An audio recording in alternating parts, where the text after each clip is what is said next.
Welcome to 95 news. ప్రతిక్షణం ప్రజాక్షేమం కోసం బులెటిన్ల ముందుగా హెడ్లైన్స్ చూద్దాం. పోలవరం వద్ద పెరుగుతున్న గోదావరి వరద నీటి మట్టం, భద్రాచలం వద్ద రెండవ ప్రమాద హెచ్చరిక జారీ. సనత్ నగర్ అసెంబ్లీ నియోజకవర్గం ఇన్ఛార్జ్ డాక్టర్ కోట నీలిమ ప్రెస్ మీట్. బోనాల పండుగ విజయోత్సవంలో కృషి చేసిన వారికి కృతజ్ఞతలు తెలిపిన నీలిమ. ఎల్విన్పేట పోలీస్ స్టేషన్ ను తనిఖీ చేసిన మన్యం జిల్లా ఎస్పీ మాధవరెడ్డి. మన్యం జిల్లాలో శాంతి భద్రతల పరిరక్షణకు తన వంతు కృషి చేస్తానని హామీ. హైదరాబాద్ జియాగూడ పరిధిలో ఫర్నిచర్ గోదాంలో భారీ అగ్ని ప్రమాదం. తీవ్రంగా గాయపడిన వారి పరిస్థితి విషమం. ఇక డీటెయిల్స్ చూస్తే పోలవరం వద్ద గోదావరి వరద నీటి మట్టం పెరుగుతోంది. మంగళవారం ఉదయం 9 గంటలకు ప్రాజెక్టు స్పిల్వే ఎగువన 33.50 మీటర్లుగా నీటి మట్టం నమోదైంది. స్పిల్వే ద్వారా 11,87,497 క్యూసెక్ల వరద జలాలు దిగువకు ప్రవహిస్తున్నాయి. నిన్న సాయంత్రానికి 48 అడుగులలో భద్రాచలం వద్ద రెండవ ప్రమాద హెచ్చరిక జారీ అయింది. ఉదయం 11 గంటలకు 51.60 అడుగులకు చేరిన వరద ప్రవాహం స్వల్పంగా తగ్గి సాయంత్రం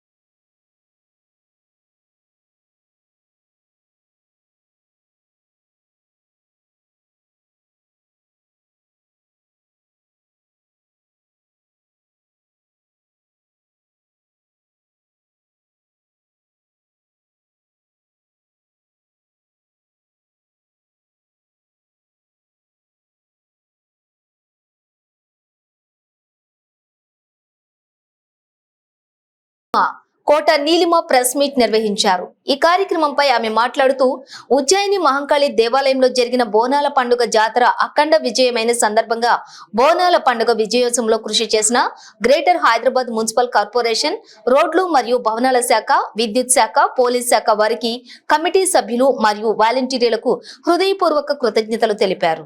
ఎమర్జెన్సీ ఎగ్జిట్ ఏర్పాటు చేయడం జరిగింది. దీని మూలంగా ప్రత్యేకంగా ఏంటంటే అది నేను చెప్పినట్టు ఎక్కడ కూడా గుమ్మిగూడకుండా ఎక్కడ కూడా ప్రాబ్లమ్స్ లేకుండా అయింది. సెకండ్గా ఏదన్నా సెక్యూరిటీ ఇష్యూ ఏదైనా వస్తే దాన్ని మేము ఎట్లా అడ్రస్ చేయాలని ముందరే ఆలోచించి చెప్పాను కదా, చాలా అనుభవస్తులు, చాలా ఏళ్ల నుంచి చూస్తున్న వాళ్ళ దగ్గర నుంచి మేము నేర్చుకుని ముందరికెళ్ళడం జరిగింది. అందరితో డిస్కషన్ చేసి ముందరికెళ్ళడం జరిగింది.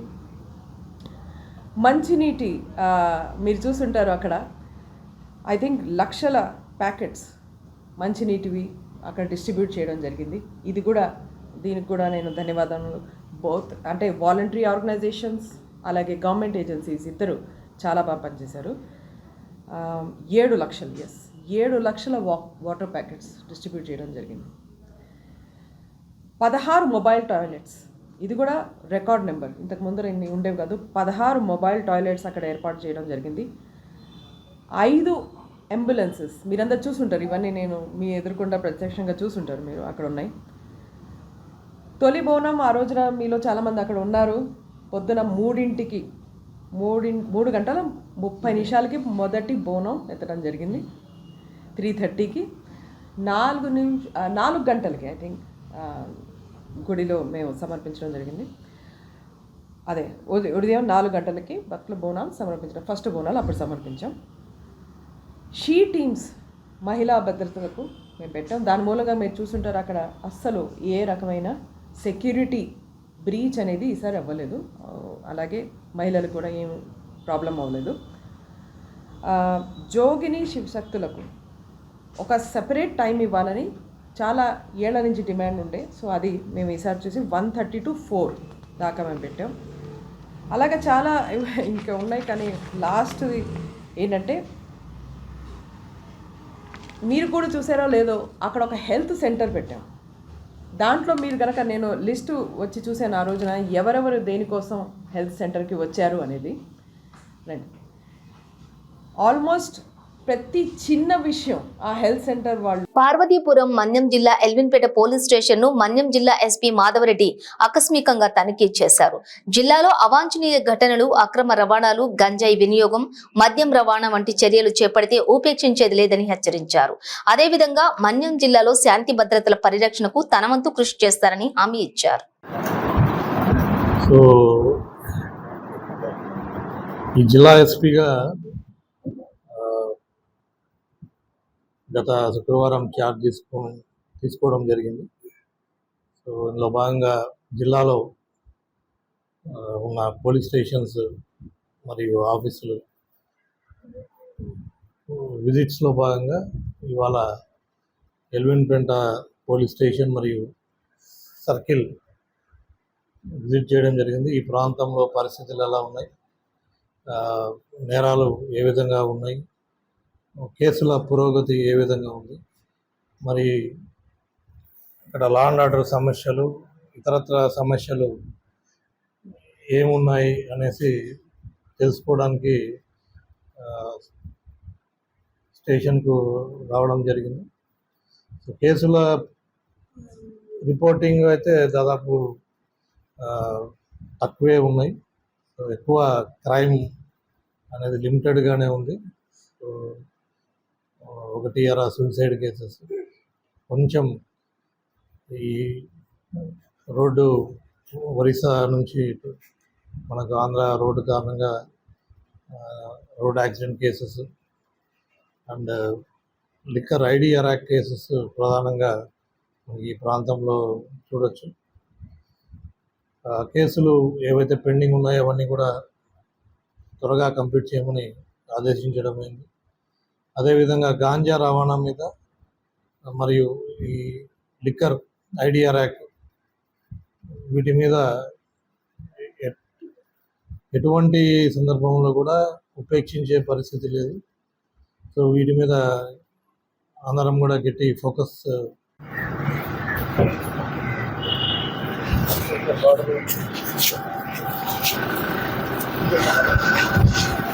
హైదరాబాద్ లో మరో భారీ అగ్ని ప్రమాదం సంభవించింది. ఈ ప్రమాదంలో గాయపడిన పలువురు పరిస్థితి విషమంగా ఉంది. కుల్సుంపుర జియాగూడ పరిధిలోని వెంకటేశ్వర నగర్ లో ఉన్న ఫర్నిచర్ తయారీ గోదాంలో ఈ ఘటన జరిగింది. భవనం 3వ అంతస్తులో ఈ తెల్లవారుజామున ఒక్కసారిగా మంటలు చెలరేగి పెద్ద ఎత్తున వ్యాపించాయి. దీంతో భయభ్రాంతులకు గురైన స్థానికులు వెంటనే అగ్నిమాపక సిబ్బందికి సమాచారం అందించారు. వారు సకాలంలో ఘటనా స్థలికి చేరుకుని మంటలను అదుపు చేయడంతో పెను ప్రమాదం తప్పింది. గోదాంలో చిక్కుకున్న 20 మందిని రక్షించారు. వారిలో తీవ్రంగా గాయపడిన 6గురిని ఉస్మానియా ఆసుపత్రికి తరలించి చికిత్స అందిస్తున్నారు. వీరిలో కొందరి పరిస్థితి విషమంగా ఉన్నట్లు తెలిసింది. షార్ట్ సర్క్యూట్ కారణంగానే ప్రమాదం జరిగినట్లు పోలీసులు ప్రాథమికంగా నిర్ధారించారు. కేసు నమోదు చేసుకుని దర్యాప్తు చేస్తున్నారు పోలీసులు.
अरे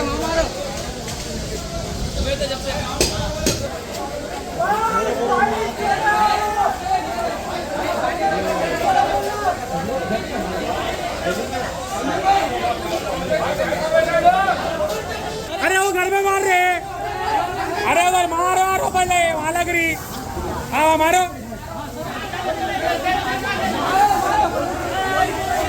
अरे इधर मारो और आग बढ़ रही। సూర్యాపేట జిల్లా హుజూర్ నగర్ మేళ్ల చెరువు రహదారి మధ్యలో ఓ బియ్యం లారీ అనుమానాస్పదంగా సంచరిస్తోంది. ఇది అక్రమమా సక్రమమా? సమాచారం ఇచ్చిన అధికారులే అశ్రద్ధ వహిస్తున్నారా అని అర్థం కాని అయోమయంలో ఉన్నారు సామాన్యులు. నమ్మదగిన సమాచారంతో పలువురు బియ్యం ఎక్కడివి అని విచారణ చేస్తుండగా 5 నిమిషాల్లో వచ్చి వాలారు అధికార పార్టీ నాయకులు. కనీసం జర్నలిస్ట్ ఫోన్ కి కూడా అధికారులు స్పందించలేదు. కంచె చేను వేసే విధంగా తయారైంది ఈ వ్యవస్థ అంటూ పలువురు ప్రజలు ఆరోపిస్తున్నారు. రిజెక్ట్ బియ్యాన్ని తరలిస్తున్నట్టుగా అధికారులు తెలుపుతున్నారు. అయితే పైన రిజెక్ట్ బియ్యం లోపల మంచి బియ్యమే ఉందంటున్నారు స్థానిక ప్రజలు. స్థానికంగా మేళ్లచెరువులోని ఓ అధికారి పార్టీ మాజీ ప్రతినిధిగా చెందినవిగా పలువురు అభిప్రాయం వ్యక్తం చేస్తున్నారు. పేదల బియ్యాన్ని జప్తుగా పట్టపగలే భారీ స్థాయిలో లారీలలో తరలిస్తుంటే కనీసం ఆ వైపు అధికారులు చూడకపోవటం వెనుక ఆంతర్యం ఏంటో అర్థం కావటం లేదంటూ పలువురు అభిప్రాయాలను వ్యక్తం చేస్తున్నారు.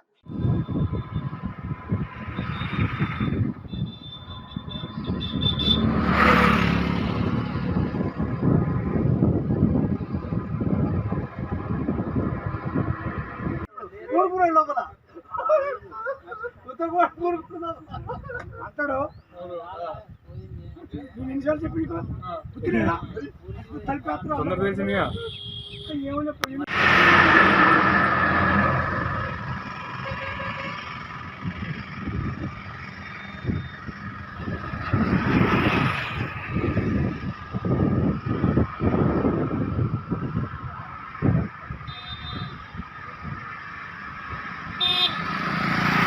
సంగారెడ్డి జిల్లా పటాన్చెరు పోలీస్ స్టేషన్ పరిధిలో ఏపీఆర్ గ్రాండియో గేటెడ్ కమ్యూనిటీలో నివాసం ఉండే బెజవాడ నాగార్జునకు సైబర్ మోసం జరిగింది.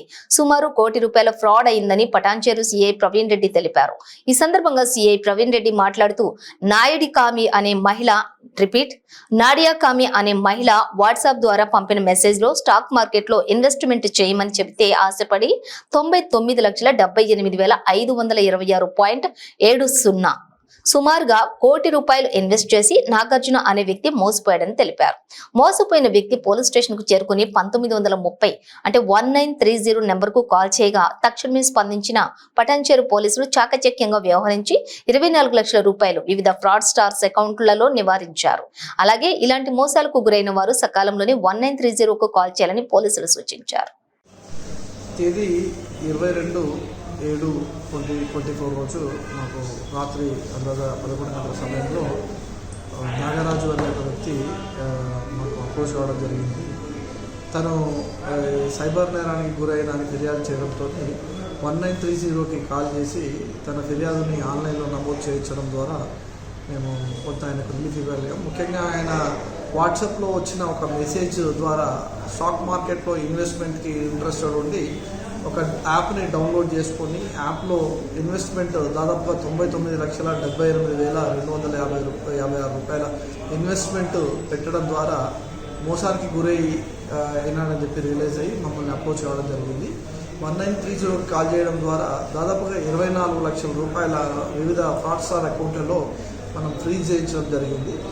ముఖ్యంగా ఈ సైబర్ క్రైమ్ బాధితులకు మేము చెప్పేది ఏమనగా నారాయణపేట జిల్లా జనరల్ ఆసుపత్రిలో నెలకొన్న సమస్యలు పరిష్కరించాలని ప్రజా సంఘాల నాయకులు ఆర్డీఓ కార్యాలయంలో తహసీల్దార్ మల్లికార్జునరావుకు వినతి పత్రం అందజేశారు.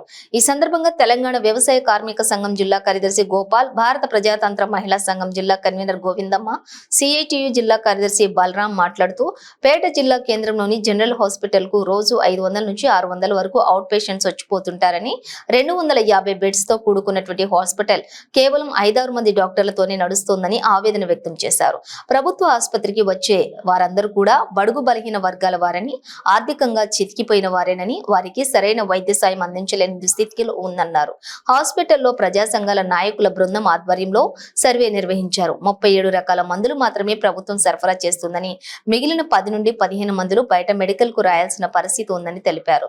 300 పడకల చిన్న పిల్లల ఆసుపత్రిలో ఒక్క చిన్న పిల్లలు కూడా డాక్టర్ లేకపోవడం ఆందోళనకరమని తెలిపారు. ఇప్పటికైనా జిల్లా కలెక్టర్ మరియు జిల్లా వైద్యాధికారి స్పందించి సత్వరమైన చర్యలు చేపట్టాలని నారాయణపేట ఆర్డీఓ కార్యాలయంలోని తహసీల్దార్ మల్లికార్జునరావుకు వినతి పత్రం అందజేశారు.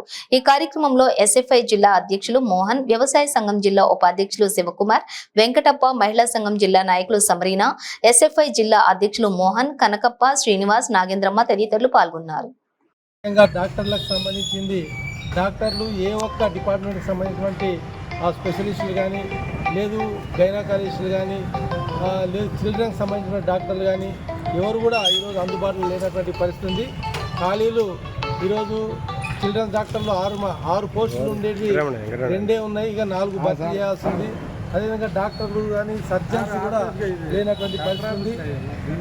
ప్రాథమికంగా ఎక్స్రేకి సంబంధించినటువంటి ఎక్స్రే మిషన్ చెడిపోయి దాదాపు 10 రోజులు గడుస్తూ ఉన్న ఎక్స్రేని కూడా బాగా చేయలేనటువంటి దుస్థితిలో ఉన్నటువంటి పరిస్థితి. అదేవిధంగా స్కానింగ్ కానివ్వండి, మిగతా ఏ ఒక్క సౌకర్యం ఈరోజు ప్రభుత్వ ఆసుపత్రిలో అందే పరిస్థితి లేదు ప్రజలకు. కాబట్టి ఇక్కడ ఉన్నటువంటి పేషెంట్లు అందరూ కూడా ఈరోజు ప్రభుత్వ ఆసుపత్రికి వస్తే మాకు రోగాలు నయమవుతో లేదు, కానీ ఈరోజు మేము ప్రాణాలు పోగొట్టుకునేటువంటి దుస్థితిలో ఉన్నామని చెప్పి ఈరోజు సమస్యలు నెలకొని ఉన్నాయి. ఈరోజు సిఐటియు, వ్యవసాయ కార్మిక సంఘం, మహిళా సంఘం, ఎస్ఎఫ్ ఇట్లా మొత్తం ప్రజా సంఘాల ప్రతినిధి బృందం ఆ హాస్పిటల్ని సందర్శించడం జరిగింది. ఆసుపత్రికి రోజుకు దాదాపు జిల్లా వ్యాప్తంగా 500 నుండి 600 మంది పేషెంట్స్, అవుట్ పేషెంట్స్ వస్తూ ఉన్నారు. ఇట్లా ఇంతమంది వచ్చే హాస్పిటల్కి సరైన డాక్టర్స్ లేవు, అదేవిధంగా సరైన స్టాఫ్ లేదు, దాంతోపాటు సరైన మందులు రావట్లేదు, కొన్ని మందులు బయటికి రాసిస్తున్న పరిస్థితి అనేది కనబడుతూ ఉంది. అదేవిధంగా ఎక్స్రే పనిచేయట్లేదు, హాస్పిటల్ శిథిలావస్థలో ఉంది, ఆక్సిజన్ ప్లాంట్ బంద్ పడింది. ఇట్లా అనేక సమస్యలతో ఈరోజు హాస్పిటల్ సతమతమవుతున్న పరిస్థితి ఉంది. కాబట్టి ఈరోజు బడుగు బలహీన వర్గాలంతా హాస్పిటల్కు వస్తే వాళ్ళకి సరైన వైద్యం అందక, సరైన డాక్టర్ దొరకక మళ్ళీ ప్రైవేట్ హాస్పిటల్కు వెళ్ళి వాళ్ళ డబ్బులన్నీ గుల్లా చేసుకున్న పరిస్థితి ఏర్పడుతూ ఉంది. కాబట్టి ప్రభుత్వం వెంటనే స్పందించాలి. ఈ ప్రభుత్వ ఆసుపత్రిలో కనీస సౌకర్యాలను కల్పించాలి. శిథిలావస్థలో ఉన్న హాస్పిటల్ భవనాన్ని వెంటనే మార్చాలి. నూతన భవనంలోకి ఈ హాస్పిటల్ మార్చాల్సిన అవసరం ఉందని చెప్పి ఈరోజు మేము కలెక్టర్ గారికి మెమోరాండం ఇచ్చాం. అదేవిధంగా నాన్పేట ఆర్డీఓ గారికి కూడా మెమోరాండం ఇవ్వడం జరిగింది. కాబట్టి ఇప్పటికైనా అధికారులు స్పందించాలి, కనీస సౌకర్యాలను కల్పించాల్సిన అవసరం ఉంది. లేకపోతే ప్రజా సంఘాల ఆధ్వర్యంలో పెద్ద ఎత్తున ఆందోళన చేస్తామని మేము తెలియజేస్తాము. కేసీఆర్ నగర్ బాలకృష్ణ కాలనీలో ఎలాంటి అనుమతులు లేకుండా ఒక బిల్డింగ్ పైన అక్రమంగా నిర్మిస్తున్న ఎయిర్టెల్ సెల్ ఫోన్ టవర్ ని తీసివేయాలని బస్తీవాసులు ఆందోళన చేస్తున్నారు. బస్తీవాసులు మీడియాతో మాట్లాడుతూ ప్రభుత్వం నుంచి ఎలాంటి అనుమతులు తీసుకోకుండా సెల్ ఫోన్ టవర్ ని నిర్మిస్తున్నారని బస్తీవాసులు తెలిపారు. ఈ టవర్ తో క్యాన్సర్, ఇతర జబ్బులు వచ్చే అవకాశాలు ఉంటాయని బస్తీవాసులు తెలుపుతున్నారు. ఈ విషయమై మేము పోలీసు ఉన్నతాధికారులకు వినతి పత్రం అందించామని, అయినా గానీ ఎలాంటి చర్యలు తీసుకోలేదని వాళ్లు వాపోయారు. ఇప్పటికైనా ఈ ఎయిర్టెల్ సెల్ ఫోన్ టవర్ తక్షణమే తీసివేయాలని బస్తీవాసులు కోరుకుంటున్నారు.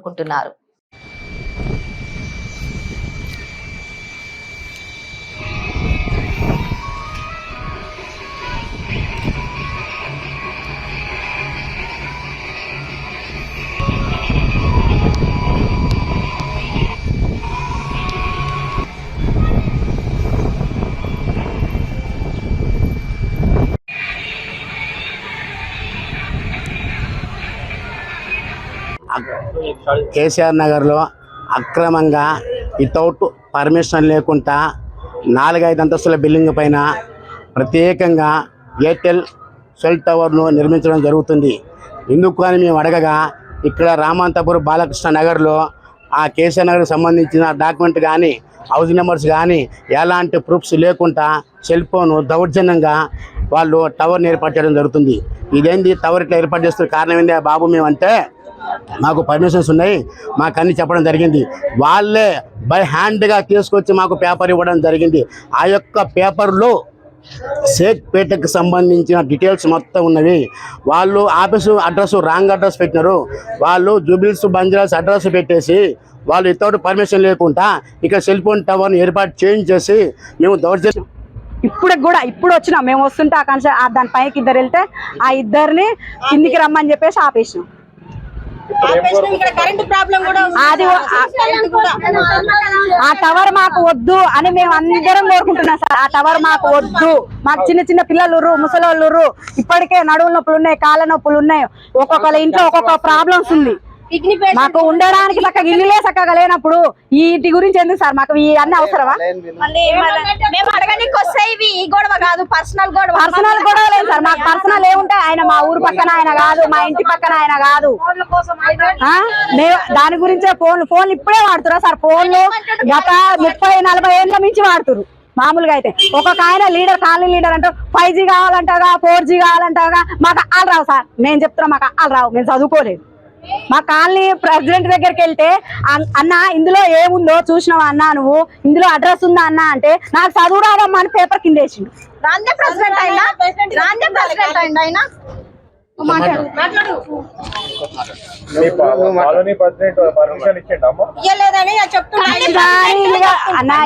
ఇచ్చినా అని ఇల్లుగా ఆయన అన్నాడు, ఇవ్వలేదు అని ప్రెసిడెంట్ అన్నాడు. నిన్న ఈవినింగ్ కూడా మేము ప్రెసిడెంట్ దగ్గరికి వెళ్ళిన తర్వాత ఆయన ఒక 10 మందిని తీసుకొచ్చుకుంటూ వాళ్ళ హెడ్ ఆఫీస్ లో, వాళ్ళ ఆఫీస్ కి సంబంధించిన వాళ్ళు 10 మంది వచ్చారు. అన్న ఇది కరెక్ట్ కాదన్నా, మేము లేవు, మేము 3 days అయింది ఊరికెళ్ళి, వర్షాలు వస్తున్నాయి అన్న, మేము లేని సమయంలో దబా వచ్చి ఒక 5 members వచ్చి గేట్లకు తాళాలు వేసుకొని పోయి ఫిట్ చేసిరన్నా, ఇది కరెక్టేనా అన్న అంటే, అమ్మ నాకు తెలియదమ్మా, నాకు దాని గురించి తెలియదు, మీరు ఎక్కడికి పోతారో పోరే, మీ హస్బెండ్కి తెలుసు కదా, మీ హస్బెండ్ అన్నాడు కదా, మీ హస్బెండ్ మాట్లాడుతున్నాడు కదా అని దౌర్జన్యంగా మా హస్బెండ్ని రివర్స్ అంటే, మా హస్బెండ్ని నన్ను ఇద్దరిని కలిపి, ఇప్పుడు ఆయనకు నాకు పర్సనల్ గొడవలు అయితే లేవు సార్, ఇళ్ళ పర్సనల్ గొడవలని వాళ్ళే అంటారు. లేను అని 20 మా ఎంసీ ఆఫీస్ గారికి మరియు పోలీస్ స్టేషన్ లో ఉన్న ఎస్ఐ గారికి కానీ మీ అందరికీ ధన్యవాదాలు సార్. నేను తెలిపేది ఒకటే, ఈ ఒక్క టవర్ ని తొలగించగలరని నా మనవి. కిస్మత్పూర్ లోని సాయిబాబా కాలనీలో నివసిస్తున్న ఒక మహిళ 16/7/2024 రోజు సుమారుగా 7:10 డ్యూటీ ముగించుకుని బద్వేల్ బస్ స్టాప్ వద్ద నిలబడి ఉంది. ఇంతలోనే ఇద్దరు గుర్తు తెలియని వ్యక్తులు ఆమె వద్దకు వచ్చి మెడలోని సుమారుగా 3.5 తులాల బంగారు మంగళసూత్రాన్ని లాక్కెళ్లారు. ఆ తర్వాత నిందితులిద్దరూ హార్టికల్చర్ యూనివర్సిటీలోని పొదల్లోకి పారిపోయి పరారయ్యారు. వెంటనే ఆ మహిళ స్థానిక పోలీస్ స్టేషన్ లో ఫిర్యాదు చేశారు. నిందితులను మళ్లీ చూస్తే వారిని గుర్తించగలనని ఆ మహిళ పేర్కొన్నారు. కాబట్టి తగు చర్యలు తీసుకోవాలని కోరారు. ఆ మహిళ ఇచ్చిన ఫిర్యాదు మేరకు కేసు నమోదు చేసి దర్యాప్తు చేపట్టిన రాజేంద్రనగర్ పోలీసులు ఆ ఇద్దరు నేరస్తులను పట్టుకున్నారు. నిందితుల వద్ద నుంచి మొత్తం 6 కేసులలో 11,10,000 విలువైన సుమారుగా 15 తులాల 6 బంగారు గొలుసులను రికవరీ చేశారు పోలీసులు.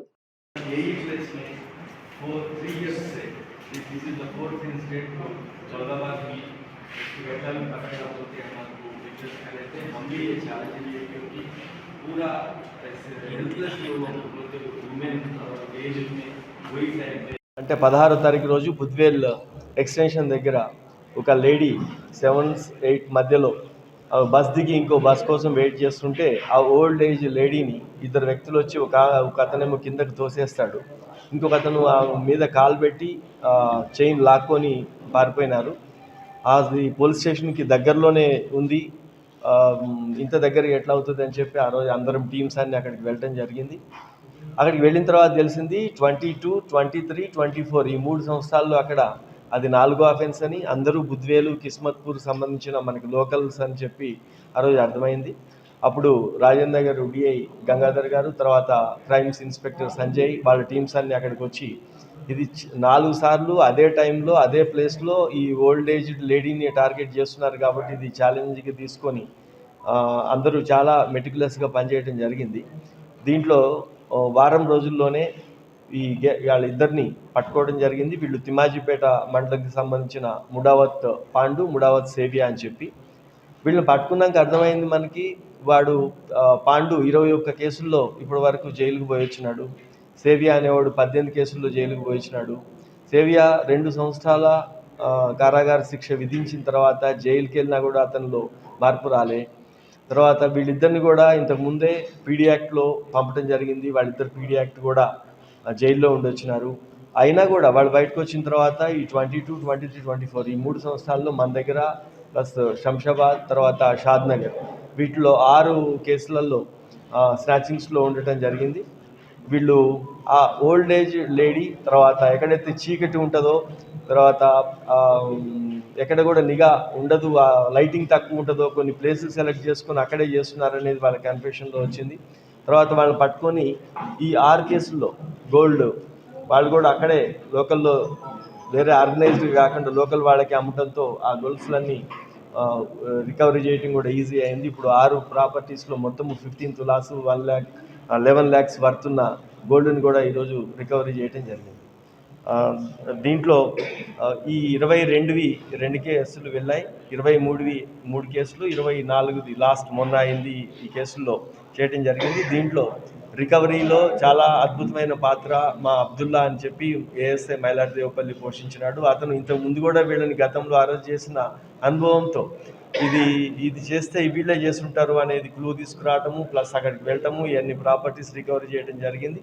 దాంతోపాటు సిసిఎస్ టీంలో కూడా పనిచేశారు చాలా బాగా. వసంత్ అని చెప్పి, లఖన్ చంద్రయ్య, వీళ్ళందరినీ మేము సపరేట్గా అభినందించి సిపి గారి ద్వారా స్పెషల్ రివార్డు ఇప్పించడం జరుగుతుంది. ఈరోజు ఈ ప్రాపర్టీ దగ్గరికి వచ్చిన ఆ విక్టిమ్స్ ఊరోళ్లే కాబట్టి ఆ ప్రాపర్టీ ఐడెంటిఫికేషన్ కోసం ఇప్పుడు ఇక్కడ రావడం జరిగింది. వాళ్ళు ఈ పంచనామా రాయడానికి వాళ్ళు వచ్చి చాలా హ్యాపీ ఎక్స్ప్రెస్ చేసినారు. ఎందుకంటే విలేజ్లో ఇక్కడే మన పక్క ఊర్లో ఉండి వాళ్ళకి 3 ఏళ్ల నుంచి పోయి దొరకమనుకున్నవి దొరకటము, ప్లస్ ఈరోజే వాటిని కోర్టులో డిపాజిట్ చేయడం జరుగుతుంది. టైం ఉంటే ఈరోజే వాళ్ళకి విక్టిమ్స్కి గోల్డ్ కూడా డెలివరీ అయ్యేటట్టు చూస్తాం. ఒకవేళ టైం అయిపోయినా రేపటి లోపల ఎట్టి పరిస్థితుల్లో ఆ గోల్డ్ వాళ్ళకి విక్టిమ్స్ కూడా అందించే ఏర్పాటు చేస్తాం. Thank you. బులెటిన్ ముగించే ముందు హెడ్లైన్స్ మరోసారి. పోలవరం వద్ద పెరుగుతున్న గోదావరి వరద నీటి మట్టం, భద్రాచలం వద్ద 2వ ప్రమాద హెచ్చరిక జారీ. సనత్ నగర్ అసెంబ్లీ నియోజకవర్గం ఇన్ఛార్జ్ డాక్టర్ కోట నీలిమ ప్రెస్ మీట్. బోనాల పండుగ విజయోత్సవంలో కృషి చేసిన వారికి కృతజ్ఞతలు తెలిపిన నీలిమ.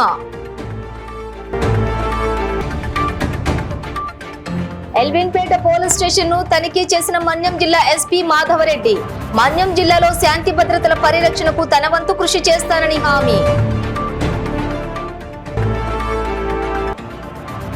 హైదరాబాద్ జియాగూడ పరిధిలో ఫర్నిచర్ గోదాంలో భారీ అగ్ని ప్రమాదం, తీవ్రంగా గాయపడిన వారి పరిస్థితి విషమం. ఇవి బులెటిన్ డీటెయిల్స్. చూస్తూనే ఉండండి 95 న్యూస్.